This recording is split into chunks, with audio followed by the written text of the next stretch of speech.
So,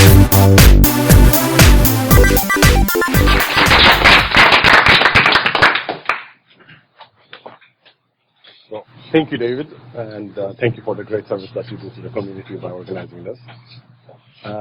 So I'm here to talk about how to detect and prevent advanced and targeted attacks in mobile. So, a little background about myself. My name is Senai, and I'm the founder and CEO of Better. Better provides mobile security, next generation mobile security, and we're based here in New York. And my background is, since I was 11, I've been programming, and I did undergrad in computer science and electrical engineering, and then I did my MBA at Yale. And after that, I've been working on enterprise building, like large-scale enterprise security softwares, and for GE, I've worked for IPG and other large companies. And my focus, then in 2011, I saw firsthand what the problems that people were facing on mobility and how it impacted their security strategy. That's when I started Better. So all of us know mobile is huge. I mean, all of us have smartphones and we depend on them, and that's enormous. I'm like, everyone knows that. But there's an important fact that you have to see, that the last few quarters, more tablets were shipped than desktops and laptops. And that happened in a very, very short time. Today, so you have like 2 billion devices, smartphones and tablets out there, and obviously those are coming to enterprise. Just to visualize this, here is in 2005 when the Pope was announced at St. Peter's Square in Vatican, and in 2013. And virtually everyone has a smartphone. So sometimes it's very easy to forget how transformative and how much the speed of change that has happened. And in that sense, adaptation of innovation always takes a lot of time. In this case, mobility is a bit of an outlier because it has happened in such a short period of time.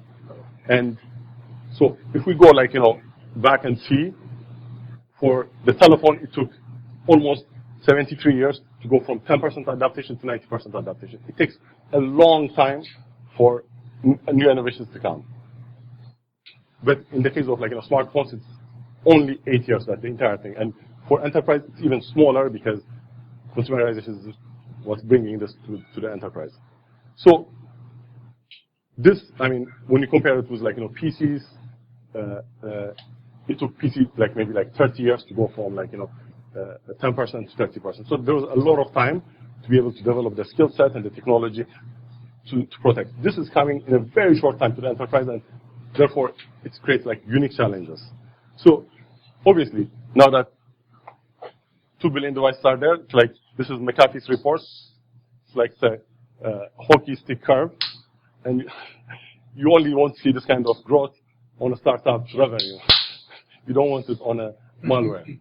So then when we see what people are saying, Apple is saying that 99% of malware is focused on Android. And obviously, Schmidt says that Android is more secure than iOS. Obviously, that's what you'd expect them to say. Now, but there's one important point to notice, that when Tim Cook is talking about 99% of the malwares being Android, it's more about the opportunistic threats, not as much on the targeted threats. So, and research shows that there's not been much growth in opportunistic attacks. It's mostly the targeted attacks that in the last 12 months, over 48% of enterprises have seen increasing growth on the targeted attacks. So, and that's really, now let's also just look at the overall, threat space. And according to FireEye, 97% of networks have been breached. And this is not only FireEye, but many other researchers have found that 1 out of 4 attacks have characteristics of targeted, advanced persistent threat kind of characteristics. And almost 3 out of 4, enterprise networks have CNC communication that's happening in there. So Now let's bring this into mobile. The reality is that both iOS and Android are actually susceptible and vulnerable for advanced attacks. So this would be like, spying, taking your SMS without you knowing about it, being able to exfiltrate your enterprise data, your email, everything that's there without you knowing anything about it. And then even the secure containers and MDMs that you put in place to be able to actually bypass those and be able to attack those. So this is the kind of threat that is present also on both iOS and Android. Now, let's just look at iOS security. I mean, iOS has an amazing security features, from app code signing to sandboxing to hardware encryption. It's just enormous amount of security features that Apple has created. But we also have to remember that, and this in a way has given a lot of people the false impression that actually iOS is impenetrable,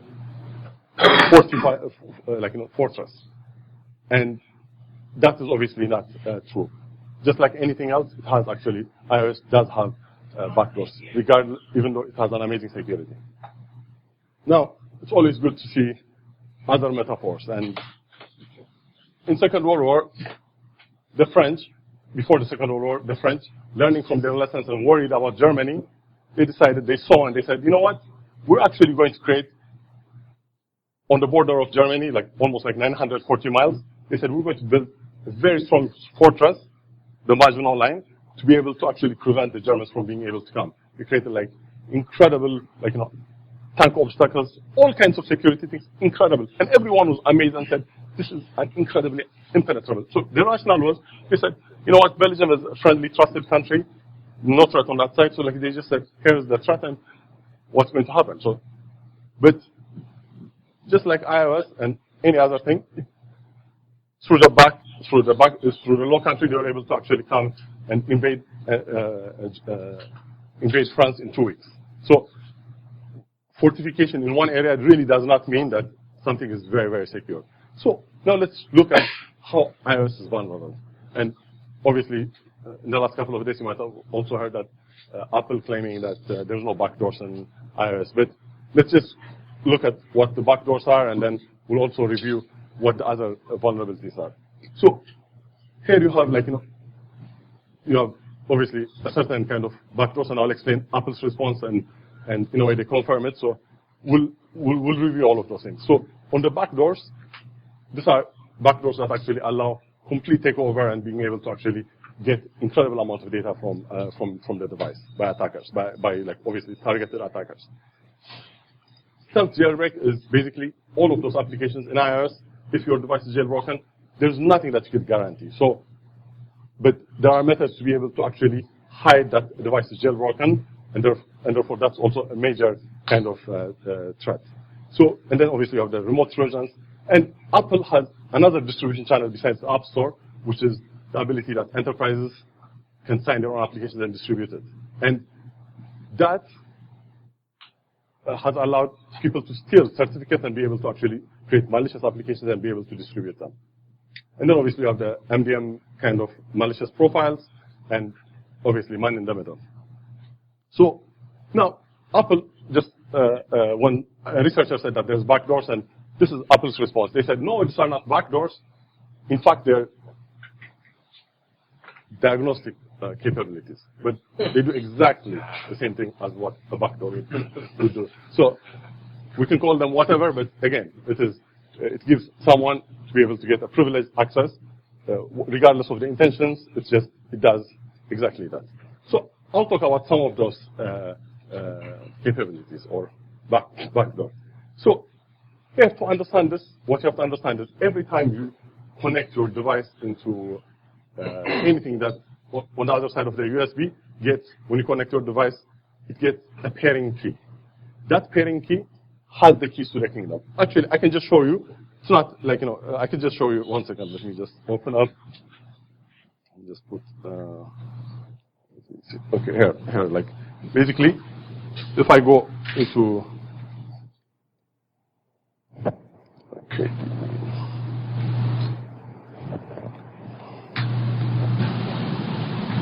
I mean, I've connected to many devices. So every time a unique device connects with an iOS device, basically it creates a pairing record. Now, if we look at one of those pairing records, let me just show you. Let's see.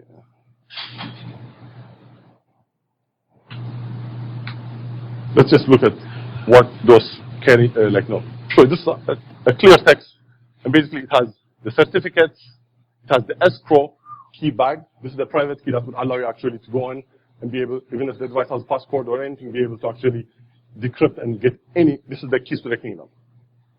So if you, through any means, if you're actually able to actually get access to that pairing key, you have keys to the kingdom on iOS. And that is, I mean, obviously, it depends whatever you call it, but this is one area of significant vulnerability on, especially focused on, targeted attacks.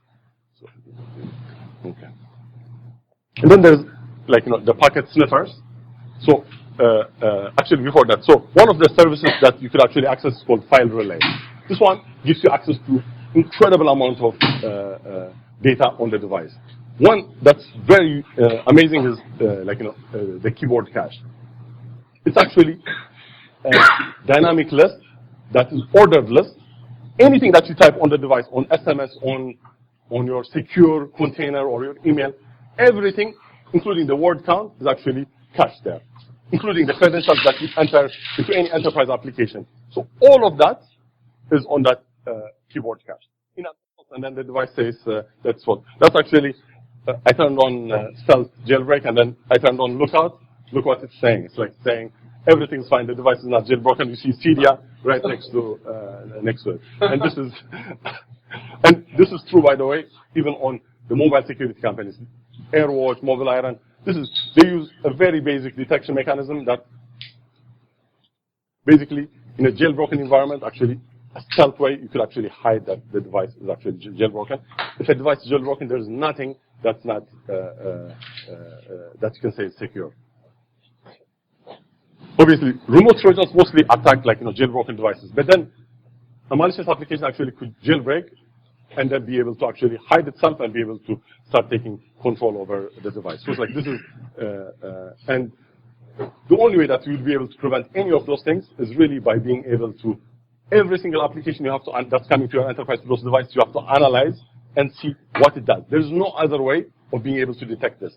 There's no, I mean, we all know even on desktops that antivirus doesn't work because this is targeted, and you need to be able to make sure that if that attack is coming directly designed for you, you should be able to verify what the behaviors of that application is and be able to say, this is going to do this thing, and then be able to detect it. That's the only way. There's no other way of being able actually to and then you have to also be on the device, being able to monitor all of those behaviors and be able to stop it when it's needed. That's the only way. Now, the most recent jailbreak was called the Pangu jailbreak.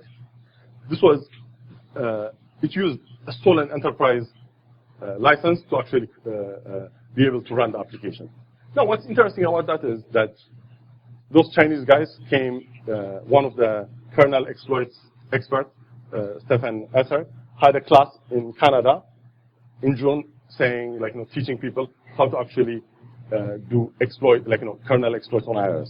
So he showed them some, unpublished exploits. So, but he told them that they can't use this for a year. But those guys went back. Within a week, they were able to actually develop the Pangu jailbreak. And obviously, he was upset, but you get the idea. It's like that. Knowing an exploit, adding that to the stolen certificate actually equals to a malicious, a possible malicious application. Other is obviously profiles. Here you could put for man in the middle you could put certificates so that you'll be able to intercept and decrypt the traffic. There are just many things that, and most people just would be able to, the user might, obviously in this case the user will have to install, but people install MDM profiles and stuff so they don't realize, and this kind of attacks can actually happen. Now, man in the middle, I mean, it's, especially for mobile today, it's a very easy kind of attack that doesn't require. In the old days, you really required skill set to be able to actually do man-in-the-middle attack. Today, you can have this is the pineapple. You can just order a device for $99, and it even comes with a battery pack so that you could just go anywhere and be able. And this device would be able to actually. I have one of them here, and I will not turn this on here. But this device would actually force virtually everyone that has their Wi-Fi on to be able to start joining it automatically, because you have the setting of automatic join on your Wi-Fi, and be able to, without any skill set, I'll be able to actually start intercepting your traffic. And actually, this I just did here. I logged into Amazon. You can see the username password there. It's I just did this just before I came here. It's and most websites actually. I just ran SSL strip on this thing. But it is, and if anybody wants, I'll be able to show you how this stuff works. But this is incredibly, and you can imagine how all of those iOS devices or Android devices are actually vulnerable to man-in-the-middle attacks that's targeted to you as well. The Android story is not that much different. Just you have malwares for Android. Obviously, there's a lot of that, and some of it is really targeted towards most of it's targeted towards the consumers. And the same as jailbreak, you have again threats from rootkits, and obviously both of them are again vulnerable for man-in-the-middle kind of attacks. So, how can you, especially in this new environment, how can you be able to actually detect and be able to prevent this? And this is my belief is that the only way that you could do that is you need to get visibility to the risk. And the only way that you could do that is actually you have to be actually running on the device to be able to actually see those things as they are happening. Network-based solutions would not be able to do this. So, and then be able to actually add security controls of what to do in those different kind of events. And then, again, it has to be an endpoint-based solution. There is no other way to be able to detect and prevent this kind of an attack. And here, this is how I built Better. So we created our approach is that we created three ideas here. We have what's called our app analyzer, the Better app analyzer. Better app analyzer basically breaks any application and sees its behavior, wherever it comes from. On the back end, it basically breaks it apart, sees what kind of behavior it exhibits. And then if those behaviors are the kind of things that we discussed, to enable the shield to be able to actually stop that application from running. On the other hand, we have the shield that also, in real time, being able to detect some of those threats, as well as adding security controls. So if you want to add encryption, data, authentication, or all of those kinds of things to any application, our technology, our shield technology also does that. This is done without coding or anything, just it's a point-and-click solution. And then the workspace enables the end user to select any app that he finds and wants to use it for work to be able to secure it. And in that process, actually, we first analyze it and say, what kind of risk does this thing pose to the enterprise, and then be able to actually secure it for them. So here is what our analyzer reports. It's a very granular detail that would tell you if any exploits were found, what kind of vulnerabilities there are, and then it will even tell you what kind of behaviors the application has. Does it infiltrate a particular kind of data, and is able to exfiltrate it? So we give you a very detailed report on that. And our shield basically allows you to put any kind of security controls, authentication, encryption, into any application, and that's basically. And then also at the same time, be able to, on the device, be able to monitor and detect and prevent the attacks that are coming from the network or from a malicious application. And the workspace is very easy. The end user can select and say, I want to use this thing for work, and then it analyzes it and then be able to actually secure it. So, to conclude, basically, advanced threats for mobile are obviously here, and it's also a matter of time before people will start seeing them. But seeing them actually, since they don't have visibility right now, it's you might not actually know that actually you're being actually attacked, so the first thing is you need to add visibility into your solution, into your enterprise, and obviously you can't do this without endpoint security. Perfect. And thank you. And if anyone wants to contact me, here's my contact.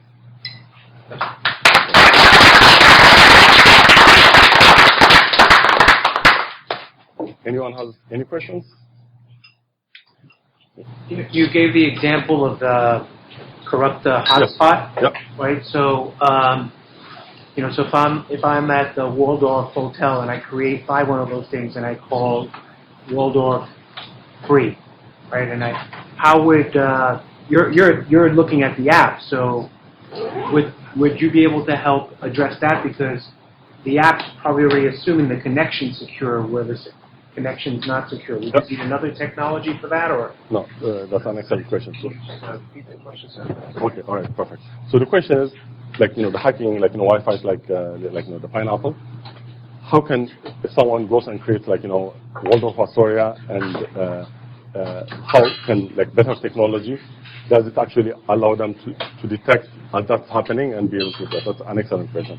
So the answer, first of all, I mean, you don't even need to create Waldorf Astoria on those things. It actually would automatically, your phone right now is saying, oh, AT&T Wi-Fi, are you here? It's like it's actually announcing your home Wi-Fi. So it's like this one, what it will do is, if you turn a feature on, it actually will start advertising itself like that, so your device automatically joins it.